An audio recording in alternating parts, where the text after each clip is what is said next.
तो अब हम पढ़ने जा रहे हैं हार्डनेस ऑफ वाटर। अगला पार्ट है हाइड्रोजन का कि हार्डनेस ऑफ वाटर। तो वाटर दो टाइप का होता है, एक होता है सॉफ्ट वाटर, एक होता है सॉफ्ट वाटर। ये होता है water free from soluble salts of calcium and magnesium is called soft water. तो जिसमें कैल्शियम Ca+2 और मैग्नीशियम+2 के सॉल्ट्स नहीं हो उसको सॉफ्ट वाटर कहते हैं। और they give leather with soap, ठीक है, उस सोप के साथ झाग देते हैं, लेदर जिसको झाग बोलते हैं। फिर वो दूसरा टाइप होता है hard water, water that contains salts of calcium and magnesium are called hard water. जिनमें से कैल्शियम और मैग्नीशियम के सॉल्ट्स होते हैं उनको हार्ड वाटर कहते हैं। They do not form lather with soap, ये सोप के साथ झाग नहीं बनाते हैं। अब क्योंकि ये झाग नहीं बनाते तो वो डस्ट पार्टिकल्स जो होते हैं उसको ट्रैप नहीं कर पाएंगे, इसलिए लॉन्ड्री के लिए फिट नहीं होते, मतलब अनसूटेबल होते हैं। Hard water forms scum precipitate, ये प्रेसिपिटेट बना लेते हैं, झाग नहीं बना पाते हैं with soap, therefore they are unsuitable for laundry. फिर आता है effects of hard water.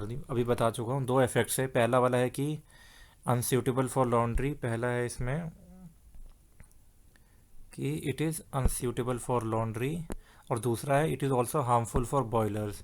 Boilers जो होते हैं उनके लिए भी हार्मफुल होता है। क्यों? क्योंकि deposition of salts in the form of scale, वो जो सॉल्ट्स है ना कैल्शियम मैग्नीशियम के, वो डिपॉजिट कर जाते हैं नीचे, तो this reduces the efficiency of boilers. आपको डायरेक्ट याद रखना है कि हार्ड वाटर के इफेक्ट्स क्या होते हैं। एक है कि वो लॉन्ड्री के लिए अनसूटेबल होता है, और दूसरा है कि वो बॉयलर्स के लिए भी हार्मफुल होता है। अब आता है कि हार्डनेस होता क्यों है, कॉज ऑफ हार्डनेस। तो when water contains bicarbonates, hydrogen carbonate भी जिन्हें कहते हैं, HCO3-, sulphates SO4 2- and chloride Cl- of calcium और magnesium, then it is called hard water. तो सिंपल है कि कैल्शियम या मैग्नीशियम के बाइकार्बोनेट, सल्फेट्स और क्लोराइड्स जब वाटर में होते हैं तो उस वाटर को हार्ड वाटर कहता है, तो हार्ड वाटर कहते हैं। तो ये मैंने लिख दिया यहाँ पे, ये छः: कैल्शियम का हाइड्रोजन कार्बोनेट, मैग्नीशियम का हाइड्रोजन कार्बोनेट या कैल्शियम का sulphate, magnesium sulphate, calcium chloride, magnesium chloride. इनमें से एक भी कोई है या फिर कितने भी हो, इनमें से एक हो, तीन हो, चार हो, या सारे के सारे हो, बस अगर एक भी मिल गया इनमें से तो वो वाटर हार्ड वाटर होगा। वही चीज़ मैंने यहाँ पे लिखी है, ठीक है। इसको याद करने का एक निमोनिक्स है। CM की डिग्री BSc है, तो CM मतलब हो गया कैल्शियम, M मतलब CM मतलब चीफ मिनिस्टर है, उसकी डिग्री है बैचलर इन साइंस BSc। ये हो गया मैग्नीशियम, B मतलब बाइकार्बोनेट्स, S मतलब सल्फेट्स, और C मतलब क्लोराइड्स। तो इनमें से कुछ, इन छः में से एक भी अगर मिल गया तो वाटर हार्ड वाटर होगा। अब हार्ड वाटर हार्डनेस भी दो टाइप की होती है, हार्ड वाटर भी दो टाइप का होता है। एक होता है टेम्पररी हार्डनेस ऑफ वाटर, एक होता है परमानेंट हार्डनेस ऑफ वाटर। तो temporary hardness of water, it is due to the presence of bicarbonates of calcium and magnesium. तो कैल्शियम और मैग्नीशियम का अगर बाइकार्बोनेट्स वाटर में मिल गए तो वो टेम्पररी हार्डनेस है। यहाँ पे है ना, अगर इन दोनों, ये दोनों अगर वाटर में मिले तो सिर्फ वो हार्डनेस तो है, वाटर हार्ड वाटर तो कहलाएगा, लेकिन टेम्पररी हार्डनेस है वो खाली। तो यही दोनों मैंने लिख दी यहाँ पे। इनमें से एक हो, दोनों हो, कोई भी हो, तो वो टेम्पररी हार्डनेस होगा। Called temporary hardness because it can be removed without addition of any chemical, ठीक है। तो आराम से रिमूव हो जाता है, इसलिए इसको टेम्पररी हार्डनेस कहते हैं, कुछ ज़्यादा काम नहीं करना पड़ता। फिर आता है permanent hardness of water. It is due to the presence of sulphates and chlorides of calcium and magnesium, ठीक है। तो बाकी जो चार बचे यहाँ पे है ना, ये जो चार है, ये चारों कॉज करते हैं परमानेंट हार्डनेस, और ये कॉज करते हैं टेम्परेरी हार्डनेस। तो ये चारों जो है ये परमानेंट हार्डनेस कॉज करते हैं। इनमें से एक हो, दो हो, तीन हो, चारों हो, कोई फ़र्क नहीं पड़ता, अगर एक भी है तो वो टेम्परेरी परमानेंट हार्डनेस है, ठीक है। वो ये चीज़ मैंने यहाँ पे लिख दी है। फिर called permanent hardness because it can not be removed without addition of chemical, इसका मतलब इसमें केमिकल वगैरह तो चाहिए, थोड़ा ज़्यादा काम करना पड़ता है।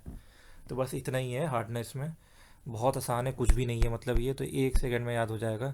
सॉफ्ट वाटर क्या होता है, जिसमें कैल्शियम मैग्नीशियम के सॉल्ट्स होते हैं। हार्ड वाटर क्या होता है, जिसमें कैल्शियम और मैग्नीशियम के सॉल्ट्स होते हैं, सॉफ्ट वाटर में नहीं होते हैं, सॉरी। ये they give leather with soap, soft water.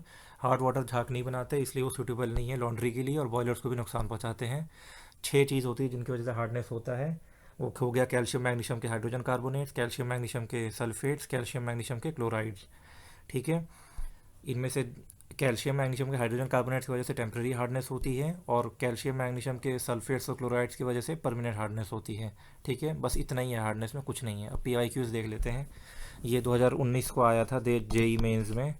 The temporary hardness of water is, देखो डायरेक्ट क्वेश्चन है। तो हमें पता है कि ये तो हार्डनेस कॉज करता ही नहीं, ये भी कॉज नहीं, कैल्शियम में क्लोराइड करता है कॉज, लेकिन ये परमानेंट कॉज करता है। और सोडियम ये कुछ नहीं करता, ये दोनों तो करते ही नहीं, सोडियम के कुछ नहीं करते हैं। और कैल्शियम कैल्शियम के हाइड्रोजन कार्बोनेट्स ये भी हार्डनेस कॉज करता है और ये टेम्प्रेरी करता है, तो ये आंसर हो जाएगा। फिर मैच द कॉलम, ये एनसीईआरटी का है, ठीक है। Match the column. Heavy water, heavy water तो अभी पढ़ा नहीं है, लेकिन टेम्प्रेरी हार्डनेस हमें पता है, जो पता है हम वो कर लेते हैं। टेम्प्रेरी हार्डनेस क्या होता है? Bicarbonates of calcium and magnesium, clear cut पता है हमें। और परमानेंट हार्डनेस होता है sulphates of calcium and magnesium, sulphates of chlorides की वजह से होता है। और सॉफ्ट वाटर, सॉफ्ट वाटर में no foreign ions, soft water में बोला नहीं कोई फॉरेन आयन, मतलब कि कैल्शियम मैग्नीशियम में कोई सॉल्ट्स वगैरह कुछ नहीं होंगे। और एक हार्ड वाटर होता है वो जिसमें आयंस होते हैं, एक हैवी वाटर भी होता है जो आगे जाके पढ़ेंगे, जिसको डीटीयू कहते हैं, डीटीओ कहते हैं, ठीक है। ये हैवी वाटर होता है। तो बस इतनी पीवाईक्यू, इससे बहुत आसान लेक्चर है ये, कुछ मेहनत नहीं करनी है इसमें।